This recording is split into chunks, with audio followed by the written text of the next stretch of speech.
एक tracking app बनाने के आदेश दिए हैं जिस पर काम चल रहा है कि कौन सी बस कहाँ पर कितना टाइम रुकती है, कब आती है, कब आ जाती है, वो सारा उसमें रिकॉर्डेड होगा। और उसकी ऐप जो होगी वो आम आदमी के पास भी होगी। आम आदमी भी देख सकेगा कि कौन सी रोडवेज की बस आ रही है और मैं जहाँ खड़ा हूँ या कितनी देर में वो पहुँचेगी। उससे यात्रियों को बहुत लाभ होगा और डिपार्टमेंट को भी लाभ होगा, क्योंकि जब यात्री को पता है कि बस आ रही है तो वो फिर अल्टरनेटिव ट्रांसपोर्ट से जाने की कोशिश नहीं करेगा। इसके साथ साथ हम कई और कदम भी उठा रहे हैं, जैसे बस स्टॉपों पर अच्छा खाना मिले उसके लिए हमने कदम उठाया।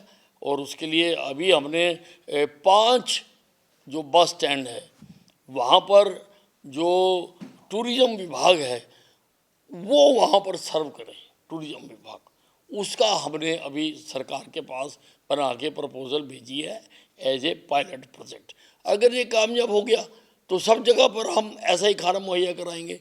नहीं तो रेलवे जैसे सारे देश में यात्रियों को खाना मुहैया कराती है एक कॉरपोरेशन बना के, फिर हम यहाँ पर भी करेंगे। लोगों को अच्छा खाना मिलना चाहिए। हम लोग रूट की बसें चला रहे हैं, लोगों को अच्छे बाथरूम, अच्छे रेस्ट हाउस लोगों को मिलने चाहिए। उसके लिए हम ना केवल अपने बस स्टैंडों पर ही, रास्ते में भी अगर कहीं दूर है किसी भी स्टेट और नेशनल हाईवे पर जहाँ जहाँ पर हमें जगह मिलेगी हम ऐसा स्थान बनाएंगे। महिलाएं भी ताकि इस्तेमाल कर सकें। महिलाएं भी लंबे रूट तक जाती हैं और उनको भी टॉयलेट वगैरह के लिए बहुत दिक्कत होती है, उन्होंने बच्चों को दूध भी पिला सकें, ऐसी जगह भी हो। और ड्राइवर भी आराम कर सके, सवारी भी आराम कर सके। इस सारे पर हम बड़ी तेज़ी से काम कर रहे हैं। बस अगर बीच में कहीं खराब होती है या कोई घटना घटती है वो भी रिपोर्ट होगी वो एवरीथिंग विल बी रिकॉर्डेड और वो डिस्प्ले भी होगा, जैसा एयरलाइंस पे एयरपोर्ट पर होता है कि कौन सी फ्लाइट आ रही है, कौन सी जा रही है, वैसा ही हर बस अड्डे पर डिस्प्ले बोर्ड होगा कि कौन सी बस कहाँ आ रही है, कितनी देर में पहुंचेगी, क्या होगा, एवरीथिंग। मैं बस अड्डों को भी एयरपोर्ट की तरह कई चीज़ें उसमें मैं करने जा रहा हूँ। सर आपके पास एनर्जी डिपार्टमेंट है, 100 दिन से हुए हुए हैं। विपक्ष से आप बात कर रहे थे अभी, विपक्ष के जो विधायक है वरिष्ठ, उनका ये कहना था कि फ्यूल चार्ज के नाम पर बिजली के रेट बढ़ा रही है सरकार, क्या कहेंगे? देखिए, एनर्जी विभाग में बहुत बड़ा काम हो गया है। हमने यमुनानगर में 800 मेगावाट का जो थर्मल पावर प्लांट लगाना था उसकी हमने BHEL को लेटर जारी कर दिया कि आप काम शुरू करिए। सारी उसकी जो हिंड्रेंसेस थे इन 100 दिनों में हमने पूरी करके जो जो भी थी, चाहे क्लियरेंस का था चाहे कोई था, सब कुछ करके we have issued a letter to the BHEL to start work कि काम को शुरू करें। यमुनानगर में 800 मेगावाट का ये तो इतना बड़ा काम हुआ है। क्या समय सीमा है सर इसकी, कब तक इसको? नहीं, वो सारा टेंडर हुआ है, एग्रीमेंट हुए हैं। मैंने कहा कब तक ये कंप्लीट खर्च होगा सर अरे लागत और इसके उसमें समय का अवधि क्या है सर? उसमें समय तो लगता है, लेकिन हमने उनको ऑर्डर प्लेस कर दिया।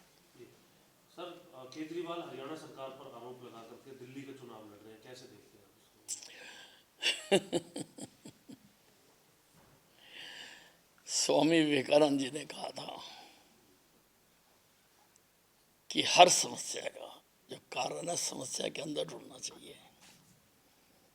परंतु केजरीवाल जी हर चीज का जो कारण है वो अपने से बाहर ढूंढते हैं। दिल्ली में वायु गंदी हो गई, खुद नहीं देखा कि हमें क्या क्या करना चाहिए। यूपी, बिहार, पहले तो हरियाणा, पहले तो पंजाब का भी नाम लेते थे, अब पंजाब में अपनी पार्टी आ गई, अब उसका नाम नहीं लेते हैं, इन पर दोष डालते थे। अब 10 साल में ये यमुना के पानी को साफ नहीं कर सके, जिसका इन्होंने लोगों से वादा किया था।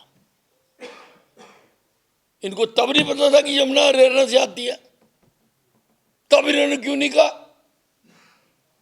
कि हम और हरियाणा मिलकर साफ करेंगे?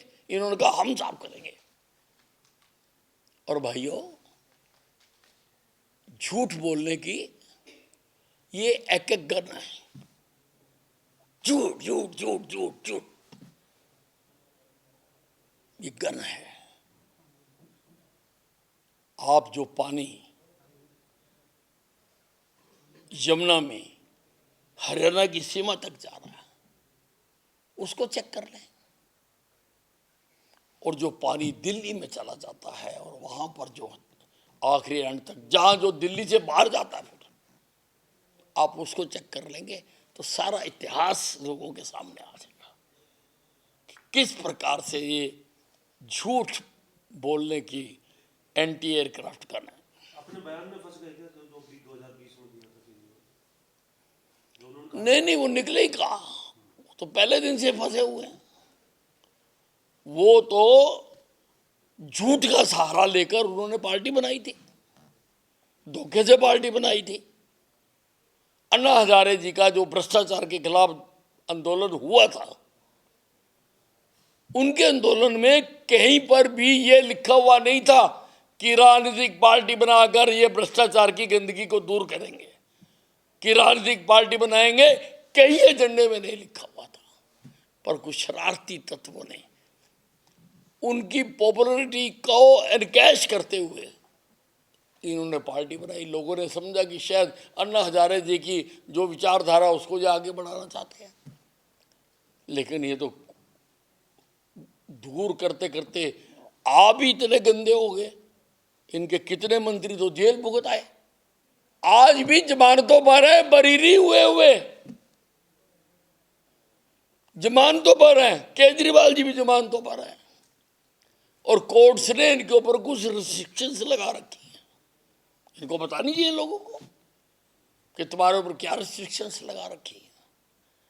तो जो धोखे से चीज पैदा होती है उसका अंत आज भी बुरा, कल भी बुरा। सर कल चंडीगढ़ मेयर का चुनाव है सर, और यहाँ पर आम आदमी पार्टी और कांग्रेस दोनों इकट्ठा है, लेकिन हमने देखा पंजाब हो दिल्ली हो अभी बिल्कुल एक दूसरे के आमने सामने है। इसको आप कैसे देखते हैं? और पंजाब यूनिट कह रही है कि चंडीगढ़ में टूटना चाहिए, लेकिन फिर भी नहीं टूटा गठबंधन। देखिए, ये जो इंडिया नामक गठबंधन है ये कहीं से भी एक नहीं है, इसका नाम भी एक नहीं है। ये जो इंडिया नहीं है, ये I.N.D.I.A